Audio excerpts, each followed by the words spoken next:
August 9799. Welcome to another episode of What's for Dinner.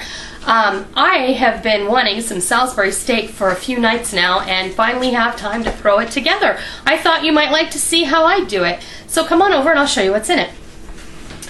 We're going to start off with, I have here 2 pounds of ground sirloin, 2 eggs, a half a pound of sliced mushrooms, a half of a medium onion that's been chopped very finely. I have a half a cup of dry breadcrumb. You can use fresh breadcrumb if you like. This is what I have on hand.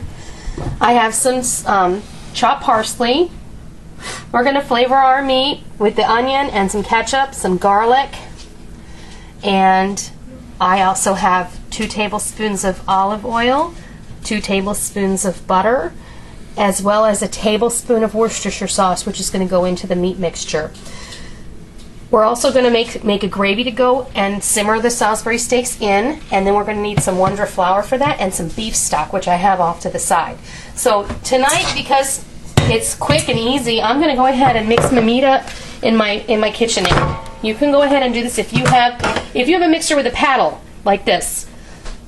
I highly recommend that you use it because I mix my meatloaf mixture, my meatball mixture. I use it in my mixer because it's so easy. Okay, let me grab a spoon.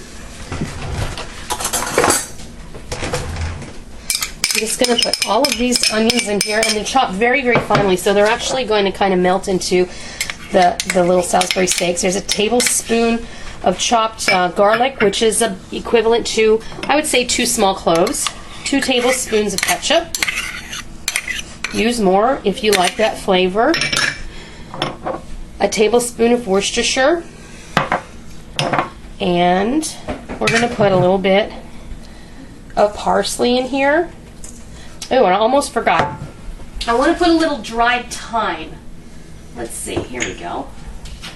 A little dried thyme. I'm just going to, I'd say that's about a half a teaspoon there. And I'm going to put in my breadcrumb, break in my egg, break in my other egg. There we go. And over here we go. Let's see. And put the paddle on.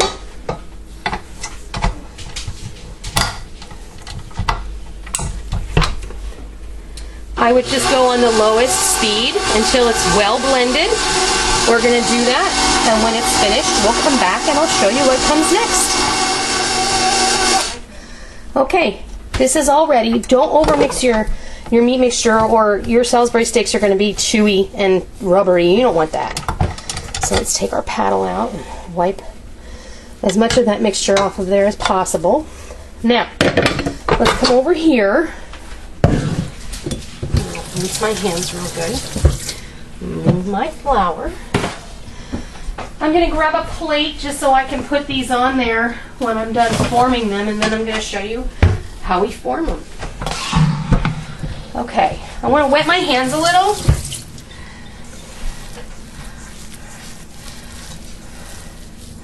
And the Salisbury steak is really nothing more than a mini meatloaf. And you want to take about that much, and I would say probably you can get 4 to 6 out of this. Let's see, I'd say we're going to get 6 out of here. Traditionally, Salisbury steaks are oval, and I do like to make them in that shape. Ta-da! Okay, here we are.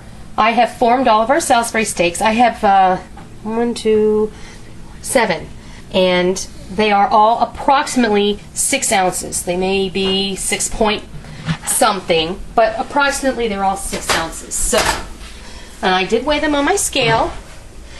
And in here, initially I told you I had 2 tablespoons of butter and 2 tablespoons of olive oil, and I did melt them together in here, and I poured off half.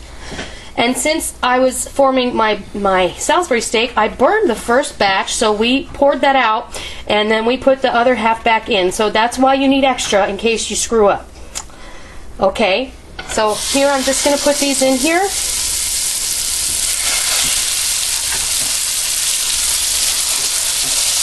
And don't crowd your pan.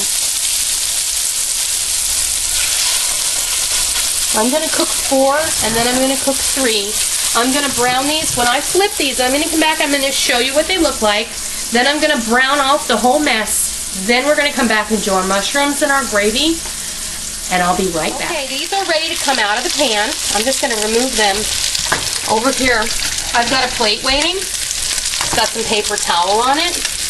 I just want it to absorb any extra fat that may come off. Okay, we're back. Now these mushrooms have sauteed a little bit. I have a confession to make. There were too many brown bits in this pan, so I put the mushrooms in a strainer and I rinsed them off because it was just too bitter and acrid and I couldn't stand it.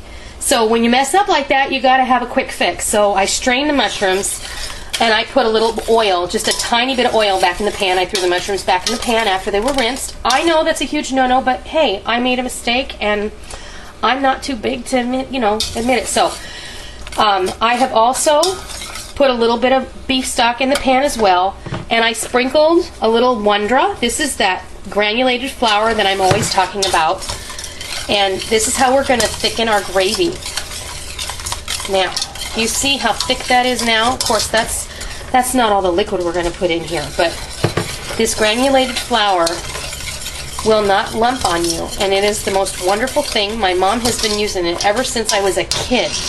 So what we're going to do is I'm going to take the remainder of this beef stock, and this is, how big is this? This is 26 ounces, so I think this is 3 cups. I think, maybe, well, yeah, well, 32 ounces would be 4 cups. So this is a little under 4 cups, a little more than 3.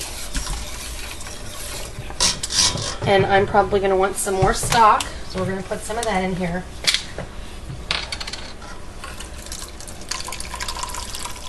And what I'm going to tell you now is probably not going to be very helpful. You want to thicken your gravy to your own likeness. To however you like it. I don't like my gravy too thick, but I don't like it too thin either. So the wonderful part about this granulated flour is that it doesn't lump as long as you don't put it into boiling liquid. You see, it's going to make a silky smooth sauce. The only other thing that I'm going to add to this that I didn't tell you about at the beginning is this. This is Kitchen Bouquet.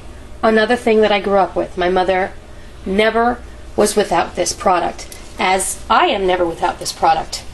You can buy this it's usually sold by the ketchup and Tabasco sauce in your grocery store. It's a little seasoning and browning sauce. If you cook in the when microwaves first came out and they said you can like cook meat and stuff in it, well, you got to put this on there for it to look edible, because otherwise it just looks gray and pasty, and who wants to eat that?